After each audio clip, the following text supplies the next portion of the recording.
Hello and welcome to smart learning. আজকে আমরা Indian geography খুবই গুরুত্বপূর্ণ একটা অধ্যায় ভারতের নদ নদী সম্পর্কে ডিটেলস আলোচনা করব, ম্যাপ স্টাডি করব, তারপর গুরুত্বপূর্ণ যে সমস্ত বিষয়গুলো যেখান থেকে প্রশ্ন হয় সেইগুলো দেখে নেব। তো এখানে আমরা ভারতের উত্তর ভারতের যে নদ নদী রয়েছে, মূল যে গুরুত্বপূর্ণ নদ নদীগুলো রয়েছে, মূল নদী এবং তার উপনদী শাখা নদীগুলো, সেগুলো আমরা দেখতে পাচ্ছি। আশা করছি কিছুটা লেখাও বোঝা যাচ্ছে। তো আমরা প্রথমে সবচেয়ে উত্তরে সিন্ধু এবং তার উপনদীগুলো, তার অবস্থান ইত্যাদি ইত্যাদি বিষয় দেখব। তো সিন্ধু উৎপত্তি কিন্তু ভারতে নয়, সিন্ধুর উৎপত্তি তিব্বতে। তিব্বতে মানস সরোবরের কাছে সিনখাওয়া হিমবাহ রয়েছে, সেইখান থেকে সিন্ধুর উৎপত্তি। তারপর সেটা ভারতে প্রবেশ করেছে এবং ভারতে প্রবেশের পর বেশ কিছুটা পথ অতিক্রম করার পর পাকিস্তানে চলে গিয়েছে এবং আরব সাগরে গিয়ে পড়েছে। এখানে আমরা তার সবচেয়ে উপরের যে নদীটা রয়েছে প্রবাহ পথ, সেটা আমরা দেখতে পাচ্ছি। এবং এখানে তার দুটো গুরুত্বপূর্ণ উপনদী রয়েছে, শায়ক এবং আর একটু উত্তরে রয়েছে গিলগিট। এগুলো এসে সিন্ধুতে এসে মিলেছে।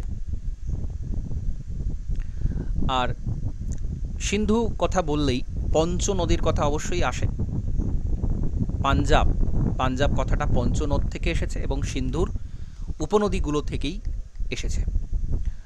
তো ঝিলাম, চেনাব, রাভি, বিয়াস এবং সুতলেজ, এই পাঁচটা উপনদী সবচেয়ে গুরুত্বপূর্ণ সিন্ধুর উপনদী। এবং এই জায়গার আমরা যদি জলবায়ুটা দেখি, একেবারে শুকনো জলবায়ু। সিন্ধু এই জায়গার উপর দিয়ে গিয়েছে বলেই এখানে যতটুকু কৃষিকাজ, যতটুকু বসতি, যতটুকু সেচ কাজ, এইগুলো সম্ভব হয়েছে। না হলে কিন্তু সেটা কোনোভাবেই পসিবল ছিল না, সম্ভব ছিল না। তো প্রচুর পরিমাণে জল, হিমবাহ গলিত জল এই সবগুলো নদীর মধ্য দিয়ে প্রবাহিত হয় এবং এই জায়গাটাকে সুজলা সুফলা করেছে। তো ঝিলাম এখানে ভেরিনাগ থেকে উৎপত্তি হয়েছে, ভেরিনাগ ওয়াটারফলস থেকে শ্রীনগর এর উপর দিয়ে গিয়েছে। এবং এখান থেকে একটা প্রশ্ন খুব হয়, শ্রীনগর ওপর দিয়ে গিয়েছে, এটা তো প্রশ্ন হয়। ঝিলাম বা বিতস্তা, বাংলাতে অনেক সময় বিতস্তাও বলা হয়। আবার এটা উলার লেকের মধ্য দিয়ে গিয়েছে, এটা একটা গুরুত্বপূর্ণ প্রশ্ন। আমরা জানি উলার লেক রয়েছে আমাদের ভারতের মিষ্টি জলের মধ্যে সবথেকে বড় হ্রদ উলার। তো সেই উলারের মধ্য দিয়ে কিন্তু ঝিলামের প্রবাহ রয়েছে, এইটা প্রশ্ন করা হয় আলাদা করে। এখানে দেখবেন পয়েন্ট করে লেখা রয়েছে উলার লেক। তো পড়ার সময় সবচেয়ে ভালো হয় যদি আপনারা এইভাবে ম্যাপ তৈরি করে নিয়ে তার মধ্যে দিয়ে নদীর প্রবাহগুলো যদি রেখাকারে তৈরি করতে পারেন, তাহলে সবচেয়ে ভালো হয়, মনে থাকবে সব থেকে বেশি। কারণ এখানে প্রচুর ইনফরমেশন, তো সেটা ইমেজ ফরম্যাটে মনে রাখতে পারলে সব থেকে ভালো। তো এই যে ধরুন এখানে আমি দুটো অ্যাড করেছি, এছাড়াও কোথায় কোন ড্যাম রয়েছে সেই ড্যামগুলো এখানে অ্যাড করা যেতে পারে। কোন কোন নদীর ওপর কোন কোন জলাধার রয়েছে, সেটা একটা আলাদা প্রশ্ন হয়। আরও অনেক প্রশ্ন নদী জলাশয় থেকে হয়, কারণ নদী জলাশয় এগুলোই হচ্ছে সভ্যতা উন্মেষের প্রধান কারণ। সিন্ধু সভ্যতার উদ্ভব হতো না যদি না সিন্ধু নদ থাকতো, তার উপনদী থাকতো। তো একেবারে গোড়ার কথা, বা যত রকমের যত শহর আছে সারা পৃথিবী জুড়ে, সেই সমস্ত শহরগুলো নদীর আশপাশেই তৈরি হয়, নদীর পাড়েই তৈরি হয়। সবচেয়ে বড় বড় যে শহর আছে এখনো পর্যন্ত, তারা নদীর পাড়েই তৈরি হয়েছে। সুতরাং নদী ছেড়ে আমরা কোনো কিছু ভাবতে পারি না, সভ্যতার কথা ভাবতে পারি না, মানব বেঁচে থাকার কথা ভাবতে পারি না নদী ছাড়া, জলাশয় ছাড়া। তো এই জন্যে এই অধ্যায়টার গুরুত্ব এতটা, এবং এত রকমভাবে প্রশ্ন হয়। শুধু কোথায় উৎপত্তি হলো, কোনটা শাখা নদী উপনদী তা নয়, কোথায় কি বাঁধ দেওয়া হয়েছে, কার তীরে কি শহর রয়েছে, এরকম নানান ধরনের কি ওয়াটারফলস রয়েছে, নানান ধরনের প্রশ্ন এখান থেকে হয়। তো সেটা আমার বলার যে উদ্দেশ্য সেটা হচ্ছে এইরকমভাবে একটা বড় যদি জায়গাতে বড় একটা চার্টের মধ্যে ম্যাপ তৈরি করে তার মধ্যে যদি রিভারগুলো এঁকে সেখানে তার তীরে কি শহর, তার তীরে ইত্যাদি ইত্যাদি ইনফরমেশানগুলো সব সেই জায়গাতেই থাকলো, সেটা মনে রাখার জন্য এবং রিভিশন করার জন্য সব থেকে ভালো। এটা কি হয়, একবার করলে বাকি সেই পরিশ্রমটা কিন্তু হ্রাস হয়ে যাবে। এর পরে পরে আর কিন্তু সেটার জন্য বারবার খাটতে হবে না, অন্য জায়গা থেকে পড়তে হবে না, একটা জায়গাতেই সমস্ত কিছু কিন্তু পাওয়া যাবে। এইটা হচ্ছে সবচেয়ে গুরুত্বপূর্ণ পয়েন্ট। তো সেটা চেষ্টা করবেন, সব থেকে ভালো হয়। তো ঝিলামের প্রবাহটা এরকম এসেছে, আসার পরে সেটা চন্দ্রভাগা বা চেনাবের সাথে আবার মিলিত হয়েছে। তো চেনাব এখানে বড়লাচা পাশের কাছে উৎপন্ন হয়েছে এই জায়গাতে। এখানে দেখুন লেখা রয়েছে বড়লাচা পাশ, সেইখান থেকে উৎপত্তি হয়ে ক্রমাগত পশ্চিম দিকে গিয়ে দীর্ঘ পথ একটা পাড়ি দিয়েছে। তারপর রাভি বা ইরাবতী, চেনাব বা চন্দ্রভাগা, রাভি বা ইরাবতী, সেটা রোটাং পাশের কাছে উৎপন্ন হয়েছে এবং গুরুত্বপূর্ণ একটা শহর পাকিস্তানের লাহোরের ওপর দিয়ে প্রবাহিত হয়ে মিলেছে চন্দ্রভাগা বা চেনাবের সাথে। তারপর এই যে 5টা উপনদী তার মধ্যে সবচেয়ে ছোট বিয়াস বা বিপাশা, সেটাও রোটাং পাস থেকে উৎপত্তি হয়েছে, তারপর সেটা গিয়ে শতদ্রুতে মিশেছে। আর শতদ্রু এটা কিন্তু আবার দেখা যাচ্ছে তিব্বত থেকে উৎপন্ন হয়েছে, উৎপন্ন হয়ে পশ্চিম দিকে প্রবাহিত হয়েছে এবং এটা শিবকিলা পাস সেইখান দিয়ে প্রবেশ করেছে ভারতে। তারপর একটা দীর্ঘ পথ পাড়ি দিয়ে এটাও কিন্তু চন্দ্রভাগাতে গিয়ে পরে মিলে গেছে। এবং এই 5টা পঞ্চনদীর মূল প্রবাহ সেইটা পাকিস্তানে গিয়ে মিথানকোট মিলিত হয়েছে, সবকটা জলধারা, সবকটা জলপ্রবাহ। তো এটা হচ্ছে পঞ্চনদের উৎপত্তি কোন জায়গাতে, এবং পরপর অনেক সময় সিকোয়েন্স জিজ্ঞাসা করা হয় কার পর কোন নদীটা রয়েছে, উত্তর থেকে দক্ষিণে বা দক্ষিণ থেকে উত্তরে, নানানভাবে এটা প্রশ্ন হয়। সুতরাং ম্যাপ স্টাডি যদি করে রাখা যায় তাহলে সব থেকে ভালো এখানে স্টাডি করা। সাউন্ড আসছে না, মিউট হয়ে গেছে হয়তো। কতটা শুনতে পেলেন না? হ্যালো, স্যার মিথানকোট অব্দি বললেন, তারপরে শোনা গেল। তাহলে সবই শোনা গেছে, আমি তারপর খুব বেশি বলিনি। আচ্ছা, এবার শোনা যাচ্ছে তো পরিষ্কার? হ্যালো, শোনা যাচ্ছে? হ্যাঁ হ্যাঁ, ওকে হ্যাঁ। ওকে। আচ্ছা, এরপর আমরা চলে আসব ব্রহ্মপুত্র বা সংপো। সংপো চীনে বলা হয় বা তিব্বতে নাম হচ্ছে সংপো, ব্রহ্মপুত্রে। তো এটাও মানস সরোবরের কাছে উৎপত্তি হয়েছে।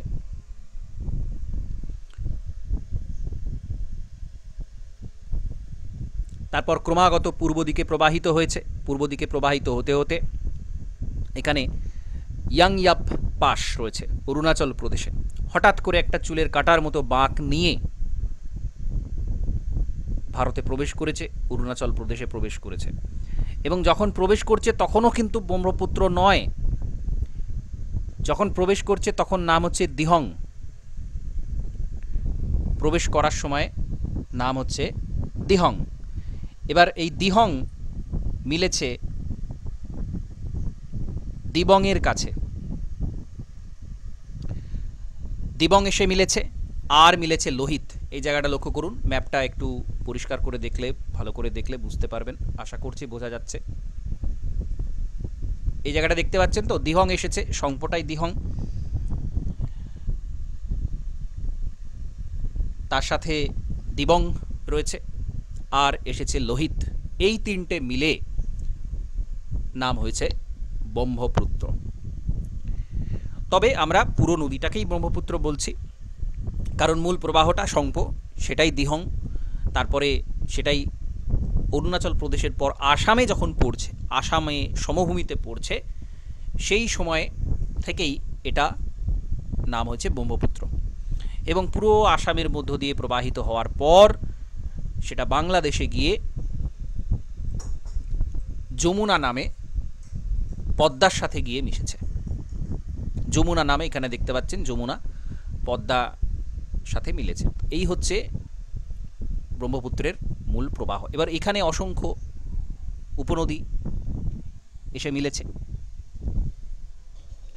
কোনটা ডান দিকে কোনটা বাম দিকে সেটা জিজ্ঞাসা করা হয়। সিন্ধুর ক্ষেত্রে সবকটাই বাম দিকে ছিল, সেজন্য আলাদা করে প্রশ্ন জায়গা থাকে না, কিন্তু বাকি যে নদ নদীগুলো কোনটা বাম তীরে কোনটা ডান তীরে সেটা থেকে প্রশ্ন হয়। আচ্ছা, লোহিতে এই যে ধোলা সাদিয়া ব্রিজ, বিশাল বড় যে ব্রিজটা, এটা প্রশ্ন হয় এটা কোন নদীর উপর রয়েছে। তো এটা লোহিতের উপর রয়েছে, ধোলা সাদিয়া বা ভূপেন হাজারিকা ব্রিজ, এটা প্রশ্ন হয়। এটা লোহিতের উপর রয়েছে। তো ব্রহ্মপুত্র প্রবেশ করলো। এবার এখানে একটা বিষয়, এই যে নদী রয়েছে, অরুণাচল প্রদেশটা হচ্ছে বিশাল উঁচু উঁচু পর্বত, পূর্ব হিমালয়ের বিশাল উঁচু উঁচু পর্বত রয়েছে এখানে। এবার হঠাৎ করে যখন পার্বত্য অঞ্চল থেকে আসামের সমভূমিতে নামছে, তখন সমস্ত তার যে বয়ে আনা পলি, যত রকমের ক্ষয়ীভূত পদার্থ ছিল, সেটা ছড়িয়ে যাচ্ছে চারিদিকে। পলল পাখা তৈরি করছে, পলল বেজনী তৈরি করছে, এবং নদী দেখা যাবে এখানে ব্রেডেড স্ট্রিম, অর্থাৎ নদী আঁকা বাঁকা পথে প্রবাহিত হচ্ছে, তার অনেকগুলো শাখা প্রশাখা হয়ে গেছে, এবং সেই দুটো শাখার মধ্যে মাঝখানে একটা বেশ বড় জায়গা নদী দ্বীপ হিসেবে তৈরি হয়ে গেছে। ব্রহ্মপুত্রের পুরো যে কোর্সটা এই যে আসামের মধ্য দিয়ে, মানে জাস্ট অরুণাচল প্রদেশ থেকে উঁচু জায়গা থেকে নিচে নামলো, তারপর থেকে এই রকমভাবে আঁকা বাঁকা যেতে যেতে নানান জায়গাতে এরকম ছোট বড় দ্বীপ তৈরি হয়ে গেছে, নদী দ্বীপ, কারণ প্রশাখাগুলো ভাগ হয়ে গেছে। এইবার এরকমই একটা দ্বীপ হচ্ছে মাজুলি। ঠিক আছে, মাজুলির অবস্থানটা এখানে দেখানো আছে, দেখুন এই জায়গাটাতে মাজুলি লেখা আছে।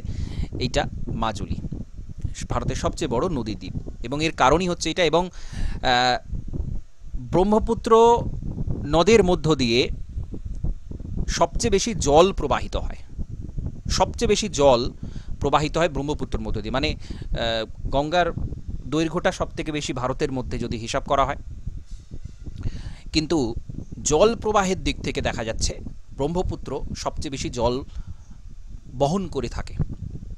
এবং সেই কারণেই এই যে নদী এত শাখা প্রশাখা হয়ে যাচ্ছে, তার মাঝে দ্বীপ তৈরি হচ্ছে, তা সত্ত্বেও জল প্রবাহ কিন্তু রয়েছে প্রচুর পরিমাণে। শাখা প্রশাখা হয়ে যাচ্ছে বলে এরকম নয় যে জলটা কম, কারণ ওই যে উঁচু জায়গা থেকে সবকটা নদী এসে মিলছে, তারাও কিন্তু বড় বড় উঁচু হিমবাহ থেকে, কোথাও কোথাও জল প্রবাহ থেকে, ঝর্ণার জল থেকে, এই সব সোর্স থেকে এসে মিলছে। তো জল প্রবাহটা সারা বছর প্রচুর পরিমাণে থাকে। এবার দেখুন এই যে ডান তীরে বাম তীরে যে ব্যাপারটা, এবং নদীর যে ডান তীর বাম তীর হয়, নদীর ডান তীর বাম তীর হয় প্রবাহের দিক অনুযায়ী, যেদিকে প্রবাহিত হচ্ছে সেই দিক অনুযায়ী ডান তীর বাম তীর হয়। তো এই যে সুবনশিরি এসে মিলেছে, তারপর এটা ডান তীরের, তারপর এসে মিলেছে কামেং, তারপর এসেছে খুব গুরুত্বপূর্ণ মানস, এবং আরেকটু পরে তিস্তা। এবং এই প্রশ্নটা প্রচুর হয় যে তিস্তা কোন নদীতে গিয়ে মিলেছে বা কোন নদীর সাথে জড়িত, তো সেটাও হিমবাহ থেকেই তৈরি হয়েছে। যেগুলো সব ডান তীরের উপনদী, ব্যাপক গুরুত্বপূর্ণ। আর বাম তীরে যেগুলো আছে তার মধ্যে ধানসিঁড়ি খুব গুরুত্বপূর্ণ। ধানসিঁড়ি, এই যে সুবনশিরির ঠিক উল্টো দিকেই হচ্ছে ধানসিঁড়ি। ঠিক আছে, জীবনানন্দ দাশের কবিতা রয়েছে, আবার আসিব ফিরে ধানসিঁড়িটির তীরে, তো সেই ধানসিঁড়ি হচ্ছে এই নদী। কারণ আসাম এই যে প্রদেশটা, এটা কিন্তু একসময় বঙ্গপ্রদেশ ছিল, বা আসামে এই জায়গাতে কিন্তু এখনও অনেক বাংলা ভাষাভাষী মানুষ থাকেন, বা ত্রিপুরার যে অংশটা, এটা একটা বিরাট বড় প্রদেশ ছিল। বঙ্গভঙ্গের আগে এটা একটা বিরাট বড় প্রদেশ ছিল, এই জায়গাটা পুরো বঙ্গপ্রদেশ।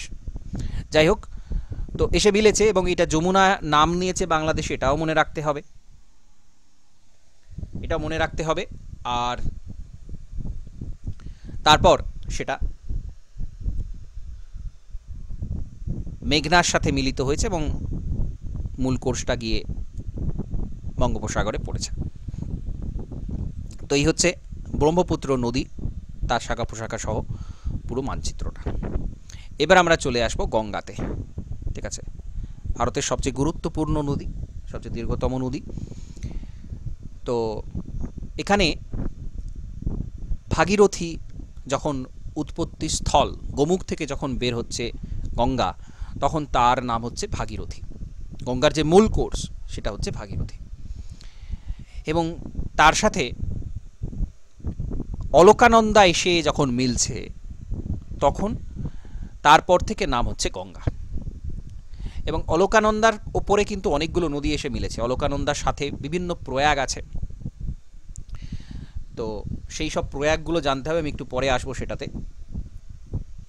খুব গুরুত্বপূর্ণ বিষয়। এবং একটা জিনিস খেয়াল করবেন, বর্তমান সময়ে হিমবাহ কিন্তু ব্যাপক পরিমাণে পিছিয়ে যাচ্ছে বা গলে গিয়ে অনেকটা পোর্শন কিন্তু কমে গেছে হিমবাহের।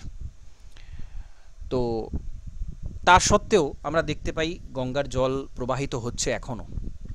কারণ হচ্ছে এই যে অসংখ্য উপনদীগুলো এসে মিশেছে গঙ্গাতে, তারাও কিন্তু নানা রকম গ্লেশিয়ার থেকে তৈরি হয়ে এসে মিশেছে। যে অলকানন্দার সাথে অনেকগুলো নদী এসে মিলেছে অলকানন্দাতে, তারপর অলকানন্দা এসে মিলেছে ভাগীরথীতে, তারপর নাম হচ্ছে গঙ্গা। এবং তারপরেও বাম তীর, ডান তীর, এইসব দিকে প্রচুর নদ নদী এসে মিলেছে। যেগুলো বাম তীরে আছে, গঙ্গা প্রবাহিত হচ্ছে ডান দিকে, বাম তীরে যেগুলো আছে রামগঙ্গা, গোমতী, ঘরঘরা, গণ্ডক, কোশি, এই যে দেখুন এগুলো সব নেপালের এই যে সব উঁচু জায়গা থেকে হিমালয়কে কাট করে নিচের দিকে এসেছে। একটু প্রচুর পরিমাণে জল এরা প্রবাহিত করে আনে।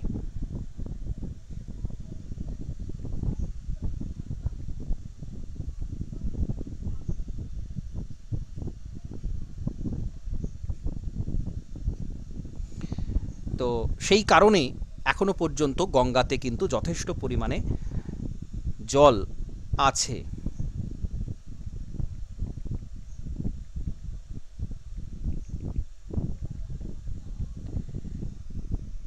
এবার পরপর যে সিকোয়েন্সটা সেটা আমাদের জানতে হবে। রামগঙ্গা, গোমতী, ঘরঘরা, গণ্ডক, কোশি, এটা খুব গুরুত্বপূর্ণ।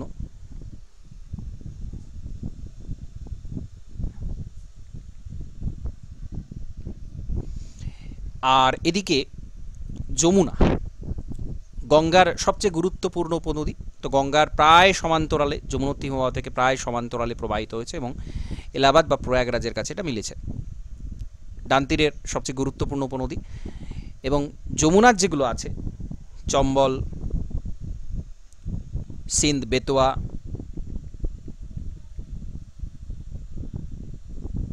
এগুলো কিন্তু আলাদা করে প্রশ্ন হয়, খুবই গুরুত্বপূর্ণ।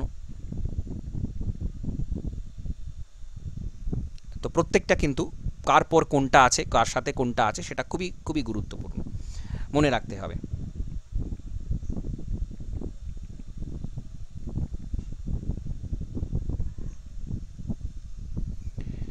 আর এই যে শোনটাও কিন্তু এসে মিলেছে এখানে।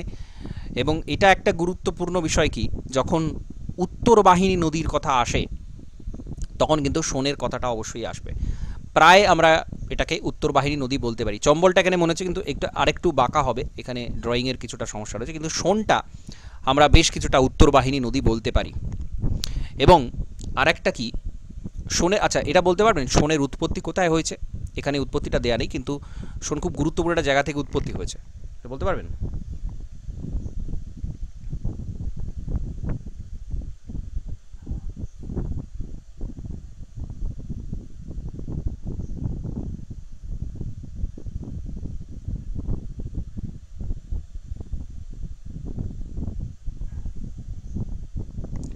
আচ্ছা, এখানে শোনের যে কারণে বললাম, আচ্ছা নর্মদার উৎপত্তি কোথায় হয়েছে বলুন তো? নর্মদার উৎপত্তি কোথায় হয়েছে?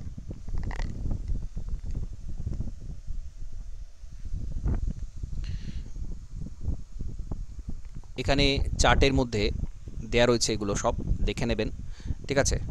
এই যে অমরকণ্টক শৃঙ্গ, ঠিক আছে? তো এটা এইখানে রয়েছে অমরকণ্টক শৃঙ্গ, এবং এইখান থেকেই কিন্তু মহাকাল পর্বত থেকে, মহাকাল পর্বতের অমরকণ্টক জায়গা, তো মহাকাল থেকে কিন্তু সোনও উৎপত্তি হয়েছে। দুটো হচ্ছে কেন্দ্র বিমুখ নদী নকশার উদাহরণ। তো রিলেট করে পড়তে হবে। এখানে রয়েছে সোনটা, এইখানে মহাকাল পর্বত রয়েছে, তো সেখান থেকে নর্মদা দিকে চলে যাচ্ছে, সোনটা এদিকে চলে যাচ্ছে, দুটো বিপরীত মুখ দিকে চলে যাচ্ছে। কেন্দ্রবিমুখ নদী নকশার খুব গুরুত্বপূর্ণ একটা উদাহরণ। অনেক কেন্দ্রবিমুখ নদী নকশা আছে সারা ভারত জুড়ে, কিন্তু এটা খুব গুরুত্বপূর্ণ দুটো নদী। আর এটা হচ্ছে উত্তর বাহিনী যদি বলা হয় তখন কিন্তু সোনের উদাহরণটা আসে। আর অবশ্যই দামোদর আছে, এবং পশ্চিমবঙ্গে যেটা অজয়, ময়ূরাক্ষী, পরপর সব নদীগুলো আছে, সেগুলোও কিন্তু সবই ডান তীরের উপনদী। তবে এখানে গঙ্গার মূল কোষটা এটা হচ্ছে, আবার যখন এটা হুগলি, ভাগীরথী হুগলি, মানে পদ্মা ভাগ হয়ে যাচ্ছে যখন, তারপর থেকে ভাগীরথী হুগলি, তো গঙ্গার মূল যে এরিয়াটা সেটা কিন্তু অ্যাকচুয়ালি এই অলকানন্দার মেশার পর থেকে গঙ্গা, এবং এটা ধুলিয়ানের কাছ পর্যন্ত গঙ্গা। তারপরে নামগুলো আলাদা, এখানে ভাগীরথী হুগলি এবং উৎপত্তির কাছে শুধু ভাগীরথী। এই প্রশ্ন মানে আমি এটা কেন বললাম, এটা জানা আপনাদের, প্রশ্ন যখন হবে এগুলো একটু সাবধানে পড়ে নেবেন কি বলতে চাওয়া হচ্ছে। অনেক সময় পাজেল করার জন্য গঙ্গা কখনো ভাগীরথী হুগলি এরকমভাবে প্রশ্ন করা হয়, ঠিক আছে? তো সেটার জন্য যখন কোয়েশ্চেন পড়বেন তখন খুব সাবধানে পড়ে উত্তরটা করবেন। সহজ প্রশ্ন দেওয়ার সময় অনেক সময় এরকম ফাঁদ দেওয়া হয়, উল্টোভাবে প্রশ্নটা আলাদাভাবে অন্যভাবে করা হয়। আচ্ছা, তারপরে রয়েছে সিন্ধুর যে কিছু দোয়াব রয়েছে। দোয়াব মানে দুটো নদীর মধ্যবর্তী যে অঞ্চল, উর্বর অঞ্চল, সেটা হচ্ছে দোয়াব, কিছুটা জলবিভাজিকাও বলা যায়। তো সেই দোয়াবগুলোর এক একটা নাম আছে।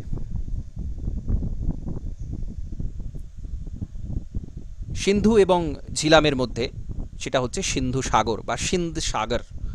সিন্ধু এবং ঝিলামের মধ্যে, ঝিলাম আর চন্দ্রভাগার মধ্যে হচ্ছে ছাজ দোয়াব। চন্দ্রভাগা ইরাবতীর মধ্যে হচ্ছে রেচনা দোয়াব। ইরাবতী বিপাশার মধ্যে হচ্ছে বারি দোয়াব। আর বিপাশা শতদ্দুর মধ্যে বিস্ত দোয়াব। এটাও সিকোয়েন্স অনুযায়ী কিন্তু মনে রাখতে হবে। ওকে, তো এটা এবার এখানে এই সিনখাওয়া থেকে উৎপত্তি, কোন দিকে গিয়েছে, কত কিলোমিটার ইত্যাদি ইনফরমেশান আমি যাচ্ছি না, এটা খুবই গুরুত্বপূর্ণ। ইনফরমেশানগুলো একটু দেখে নেবেন, কত দৈর্ঘ্য আছে বা কী হয়েছে, কতটা কি, ঠিক আছে? তো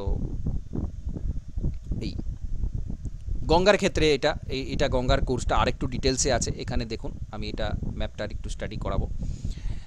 এই যে এখানে রয়েছে দেখুন চম্বলেরও আবার কিন্তু এই যে কালিসিন্ধ, বানাস খুব গুরুত্বপূর্ণ একটা উপনদী।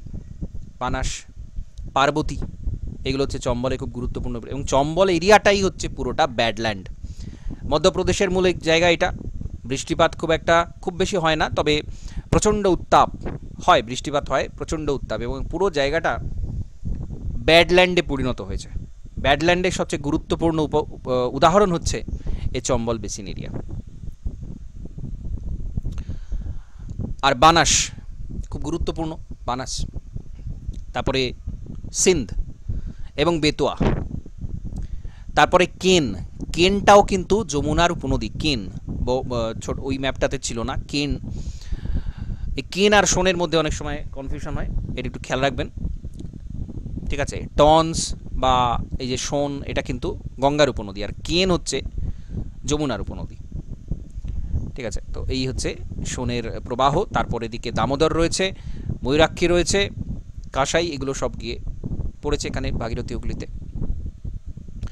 আর এখানে যে ফারাক্কাটাও খুব গুরুত্বপূর্ণ একটা জায়গাতে রয়েছে। ফারাক্কা ব্যারেজ, গঙ্গা পদ্মা ভাগ হওয়ার আগে ফারাক্কা ব্যারেজ কেন দেয়া হয়েছে সেটাও জিজ্ঞাসা করা হয়, কারণ এই যে গঙ্গার যে কোর্স বা ভাগীরথী হুগলির যে কোর্স, সেটা কিন্তু খুব সরু পাতলা, একদম স্যাটেলাইট ইমেজ দেখলে বুঝতে পারবেন। পদ্মার মূল প্রবাহটা অনেক চওড়া, সবচেয়ে যে মূল প্রবাহ, গঙ্গার অ্যাকচুয়ালি মূল প্রবাহটা কিন্তু পদ্মা হয়ে বাংলাদেশে চলে যায়। আর ভাগীরথী হুগলি খুব সরু একটা চ্যানেল রয়েছে, খাতটা খুব সরু, তো সেখানে খুব কম জল প্রবাহিত হয়। এখন এই ফারাক্কা ব্যারেজ দিয়ে যদি জল ঘুরিয়ে দেওয়া হতো, তাহলে কিন্তু ভাগীরথী হুগলি হয়তো এতদিনে শুকিয়েও যেতে পারত। তো এতটাই গুরুত্বপূর্ণ এটা, এবং এটা নিয়ে বাংলাদেশের সাথে প্রচুর সমস্যা আছে, কন্ট্রোভার্সি আছে, অনেক রকম চুক্তি হয়েছে, তবে সমাধানে আসা সম্ভব হয়নি। এটা নিয়ে একটা ডিসপুট রয়েই গেছে, কতটা জল যাবে ইত্যাদি ইত্যাদি, সেটা একটা আন্তর্জাতিক সমস্যা। তো এই হচ্ছে পুরো ম্যাপ, এটাও দেখবেন ভালো করে। এই যে ঘরঘরা উপনদী, যে শারদা উপনদী, এটা গুরুত্বপূর্ণ, বা গণ্ডক। আর এই যে কোশি, কোশির এই দেখুন এখানে সপ্তকোশি বলা হয়, কোশিতে আরও 6টা প্রবাহ রয়েছে, এবং এটা দেখুন এটাও নেপাল থেকে এসেছে। নেপাল থেকে আসার অর্থ হচ্ছে পুরো হিমালয়টা পার করে তারপরে এসেছে, এবং প্রত্যেকটা খুব বড় বড় হিমবাহ থেকে তৈরি হয়েছে। প্রচুর পরিমাণে জল এরা বহন করে, এবং যে কারণে এরা বিহারে দুঃখ বলা হয়, বিহারে বন্যা হয় প্রচুর পরিমাণে। সপ্তকোশি, 7টা এর কোর্স রয়েছে, সেই 7টা কোর্স মিলে তবে কোশি নাম হয়েছে। এবং তারপরে দেখুন এখানে মহানন্দাটাও এসে মিশেছে, এটা আমাদের পশ্চিমবঙ্গের উত্তর থেকে।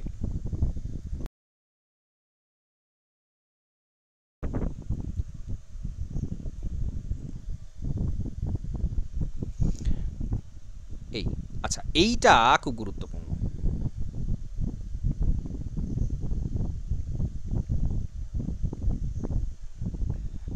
যে কোন প্রয়াগটা কোথায় রয়েছে। দেবপ্রয়াগে অলকানন্দা আর ভাগীরথী মিলছে স্যার মিউট দেবপ্রয়াগে। করা আছে। অলকানন্দা আর ভাগীরথী এসে মিলছে দেবপ্রয়াগে, এবং দেবপ্রয়াগের পর থেকে গঙ্গা বললাম। এবার তার আগে অলকানন্দা সাথে অনেকগুলো নদী এসে মিশেছে। বদ্রীনাথ থেকে অলকানন্দা প্রবাহটা শুরু হয়েছে, অলকানন্দা বদ্রীনাথ থেকে এখানে শুরু হয়েছে অলকানন্দা, আর কেদারনাথ থেকে মান্দাকিনী, এই দুটো খুব গুরুত্বপূর্ণ নদী। মান্দাকিনী এসে অলকানন্দাতে মিশছে রুদ্রপ্রয়াগে, এটাও জিজ্ঞাসা করা হয় এই প্রয়াগটার নাম কি, রুদ্রপ্রয়াগ।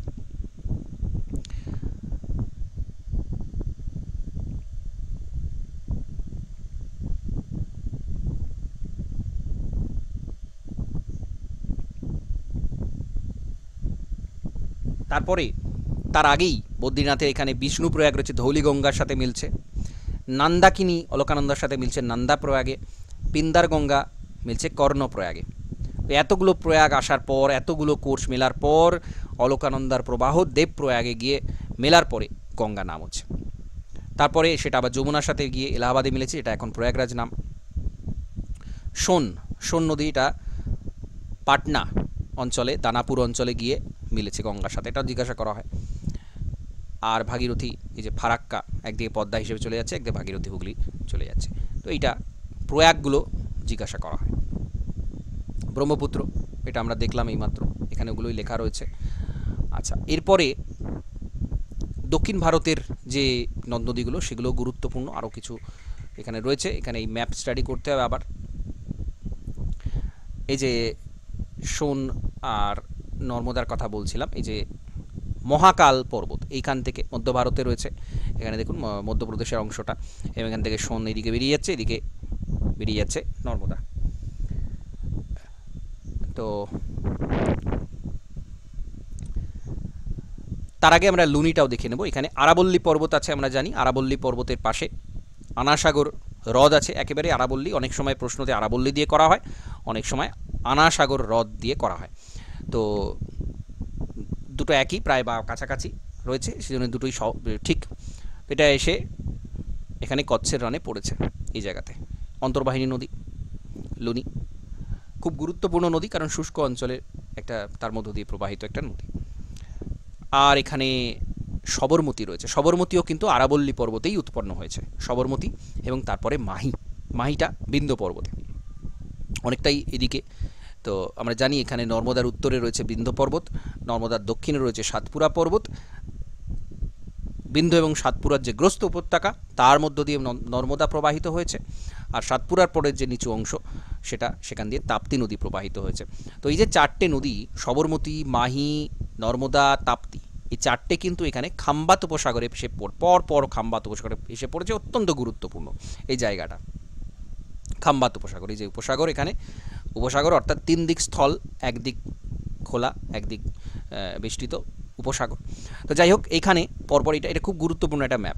আর তাপ্তির উৎপত্তিটা হচ্ছে মহাদেব পর্বতে, সব প্রত্যেকটা আলাদা আলাদা। এখানে আরাবল্লী থেকে সবরমতী, বিন্ধ্য থেকে মাহি, মহাকাল থেকে নর্মদা, মহাদেব থেকে তাপ্তি, পরপর পরপর নদীগুলো এসে এখানে চলে গেছে। আচ্ছা, এবার আমরা একটু পূর্ব দিকে চলে আসব। পূর্ব দিকে এখানে ব্রাহ্মণী রয়েছে নদী, শঙ্খ, সাউথ কোয়েল, অনেক সময় এটা জিজ্ঞাসা করা হয় এটা কোথায় রয়েছে, এটা পূর্ব ভারতের নদী দুটো। একটু দেখে রাখবেন, ছোটোখাটো ম্যাপ স্টাডি করে রাখলে কখন কি প্রশ্ন দেয় বলা যায় না। তো ব্রাহ্মণী আছে, সবচেয়ে গুরুত্বপূর্ণ আমরা জানি মহানদী, পূর্ব ভারতের এদিকে উত্তরে এই অংশের মহানদী। সিহাওয়া উচ্চভূমি থেকে উৎপন্ন হয়েছে, পূর্ব দিকে প্রবাহিত হয়ে বঙ্গোপসাগরে পড়েছে। তারপর গোদাবরী। গোদাবরী হচ্ছে ডেনড্রিটিক ড্রেনেজ প্যাটার্ন, এর সবচেয়ে ভালো উদাহরণ। বৃক্ষের শাখা প্রশাখার মতো ব্যাপক হারে দক্ষিণ ভারতের গঙ্গা বলা হয় এই কারণে, কারণ এত শাখা প্রশাখা, এত উপনদী, তার জল প্রবাহ এসে মিশেছে। তবে কোনোটাই এখানে কিন্তু হিমবাহ নেই, হিমবাহ কোনোটাই নেই, জল বৃষ্টির জলে পুষ্ট, ব্যাপক গুরুত্ব রাখে সেই কারণে এই জায়গাগুলো। তো আমরা একটু দেখে নেব, এটা যেহেতু ডান দিকে প্রবাহিত হচ্ছে, এই অংশটা হচ্ছে বাম দিকের নদী, উপনদী, আর এদিকে হচ্ছে ডান দিকের উপনদী। ডান দিকে সবচেয়ে গুরুত্বপূর্ণ উপনদী হচ্ছে মঞ্জিরা। গোদাবরী উৎপন্ন হচ্ছে ত্রিম্বক প্লেটো থেকে, ত্রিম্বক উচ্চভূমি থেকে।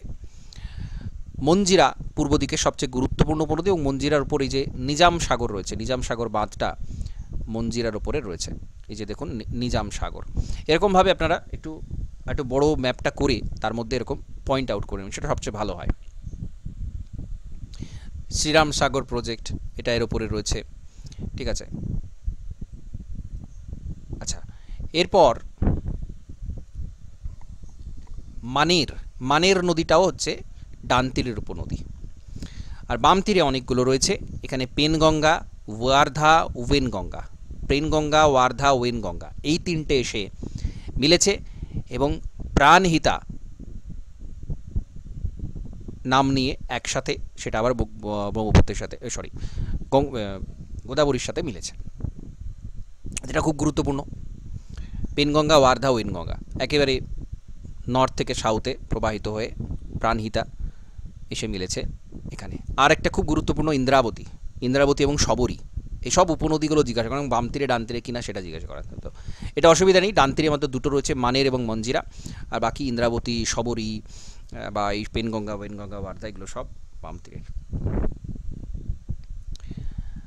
আচ্ছা, এরপর কৃষ্ণা। এখানে পুরো এই যে দ্বীপটা আমার আলাদা করে খুব সুন্দর পরিষ্কার ম্যাপে বোঝা যায়, মানচিত্রে বোঝা যায়। কৃষ্ণা উৎপত্তি হচ্ছে মহাবালেশ্বর থেকে পশ্চিমঘাটে, এবং তারপরেই কোয়না। কোয়না খুব গুরুত্বপূর্ণ নদী, কয়না জলাধার রয়েছে, যেখানে ভূমিকম্প হয়েছিল জলাধারের কারণে, জলের কারণে, সেই কয়না নদী সেটা এসে কৃষ্ণার মিলেছে মহাবালেশ্বরের পরেই কিছুটা দূরে। তারপরে ডান তীরে রয়েছে ঘাটপ্রবাহ, মালপ্রবাহ, এবং সবচেয়ে গুরুত্বপূর্ণ তুঙ্গ এবং ভদ্রা নদী মিলে তুঙ্গভদ্রা, এটা কিন্তু ডান তীরের উপনদী। আর বাম তীরের মধ্যে মুনেরু, এই মুসি নদীর তীরে কিন্তু হায়দ্রাবাদ শহরটা রয়েছে, কৃষ্ণার উপনদী, বাম তীরের উপনদী, এবং হায়দ্রাবাদ শহরটা এখানে রয়েছে। তারপর রয়েছে মুনেরু। স্যার শোনা যাচ্ছে না। আচ্ছা, এখানে একটু সমস্যা হচ্ছে, আজকে হয়তো একটু সমস্যা রয়েছে। এখন শোনা যাচ্ছে আশা করছি, সাথে সাথেই বলবেন শোনা না গেলে। আচ্ছা, তো মুনেরু এসে মিলেছে, এবং তারপর সেটা বঙ্গোপসাগর গিয়ে পড়েছে বদ্বীপ তৈরি করে। এরপর পেন্নাও খুব গুরুত্বপূর্ণ একটা নদী দক্ষিণ ভারতে। চিত্রাবতী এবং পাপাগ্নি এই দুটো মিলেছে পেন্না। আর সবচেয়ে দক্ষিণে কাবেরী, ব্রহ্মগিরি থেকে উৎপন্ন হয়েছে। হেমাবতী, অর্কাবতী এগুলো বাম তীরের উপনদী, এবং কবরী, অর্কাবতী এবং কবরী। আর লক্ষণ তীর্থ, কাবানি, ভবানী, অমরাবতী এইগুলো সব ডান তীরের উপনদীগুলো গিয়ে বঙ্গোপসাগরে পড়েছে। তো এই হচ্ছে মূল নদ নদীগুলোর প্রবাহ, তার উপনদী, শাখা নদী, উৎপত্তি। এরপরে আরও কিছু ইনফরমেশান এখানে থেকে যায়, সেগুলো চার্টের মধ্যে রয়েছে, কত দূর দৈর্ঘ্য, কোথায় গিয়ে পড়েছে। দৈর্ঘ্যটা একটু দেখে রাখবেন, মানে যেমন আমাদের পার্বত্য অঞ্চলের যে পর্বতের উচ্চতা বা শৃঙ্গের উচ্চতাটা একটু দেখে রাখতে হয়, কারণ অনেক সময় সাজাতে দেওয়া হয়। তো তাই জন্য কি করবেন, জাস্ট একটু দেখে রাখা, মানে সংখ্যা হয়তো সবসময় মনে নাও থাকতে পারে, কিন্তু একটু দেখে রাখলেন। যদি সিকোয়েন্স দেওয়া হয় কোনটা ছোট কোনটা বড়, পরপর পরপর সাজাতে দেওয়া হতে পারে। যেমন নর্মদা, নর্মদা কিন্তু যথেষ্ট দৈর্ঘ্য বড়। নর্মদা প্রায় 1300 কিলোমিটার দৈর্ঘ্য বিশিষ্ট, ঠিক আছে, তাপ্তির থেকে অনেক বড়, প্রায় দ্বিগুণ। মহানদী সেখানে মাত্র 800 কিলোমিটার। তো গোদাবরী শুধুমাত্র একটু বেশি আছে, 1400, কিন্তু তারপরেই হচ্ছে নর্মদা। তো এরকম কিছু কিছু জিনিস একটু যেগুলো হাইলাইট করা প্রয়োজন, সেগুলো একটু দেখে রাখবেন, কোথায় উৎপত্তি হচ্ছে, কি হচ্ছে না হচ্ছে, কোথায় গিয়ে পড়ছে, ঠিক আছে। এখানে কিছু ছোট ইনফরমেশান দেওয়া রয়েছে। বিন্ধ্য পর্বত হচ্ছে আমাদের নর্দার্ন সার্দার্ন যে জল বা নদী, সেটা তার মাঝে রয়েছে বিন্ধ্য পর্বত, বা জল বিভাজিকা হিসেবে কাজ করে। এরকম বেশ কিছু ইনফরমেশান এখানে দেওয়া রয়েছে, যেখান থেকে সরাসরি প্রশ্ন হয়। তো এখানে মূল যে বিষয়টা সেটা হচ্ছে ম্যাপ স্টাডি। যত ভালো করে ম্যাপ স্টাডি করতে পারবেন তত ভালো এখানে মনে থাকবে, এবং পরিশ্রমটা লাঘব হয়ে যাবে। খুব বেশি প্রয়োজন হবে না, জাস্ট ম্যাপ স্টাডি করে নিলেন, তার সাথে কিছু আলাদা ইনফরমেশান দেখে নিলেন। এবং এটা এমন একটা অধ্যায়, এখান থেকে কিন্তু প্রশ্ন থাকেই। যে কোনো, যেখানে ইন্ডিয়ান জিওগ্রাফি রয়েছে সেখানেই নদ নদী থেকে কিন্তু সাধারণত একটা প্রশ্ন থাকে, এবং সিকোয়েন্স হোক বা নানান ধরনের যেগুলো আমি টাইপ বললাম সেই টাইপ। আর ওই কোন নদীতে কোন জলাধার আছে বা কোন জলপ্রপাত আছে সেটা চার্টে দিয়ে করে নিতে হবে। এটা আলাদা করে, মানে আমি বলছি সেটা আমি ক্লাসের মধ্যে বলার আলাদা করে প্রয়োজন খুব একটা নেই, কারণ শুধুমাত্র ইনফরমেশান বলে কিছু লাভ নেই। যেটা হচ্ছে পদ্ধতিটা কীভাবে করবেন, আপনারা একটা বড় করে একটা আর্ট পেপারের মধ্যে যদি ম্যাপটা ড্র করে সেখানে নদীগুলো এঁকে নিয়ে, সেই নদীর উপর কোন জলপ্রপাত, সেই নদীর উপর কোন শহর ইত্যাদি ইত্যাদি যে ইনফরমেশান, কোথায় উৎপত্তি হয়েছে, এইগুলো যদি একটু করে নিতে পারেন, তাহলে দেখবেন বেশ 3-4টে অধ্যায় একসাথে কিন্তু হয়ে যাবে। 3-4টে অধ্যায় একসাথে হয়ে যাবে। তো এবং সেখান থেকে প্রশ্ন আপনারা কমন পাবেনই। ওকে, তো এখানে এইভাবে করবেন। কিছু বলার থাকলে, প্রশ্ন থাকলে করতে পারেন।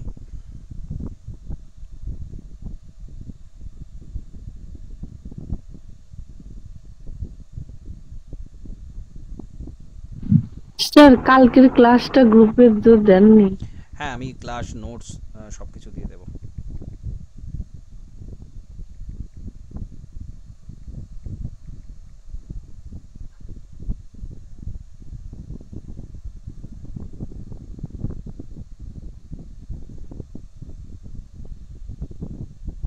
ওকে, ঠিক আছে, তাহলে আজ ক্লাস এখানে কমপ্লিট করছি। নমস্কার, ধন্যবাদ।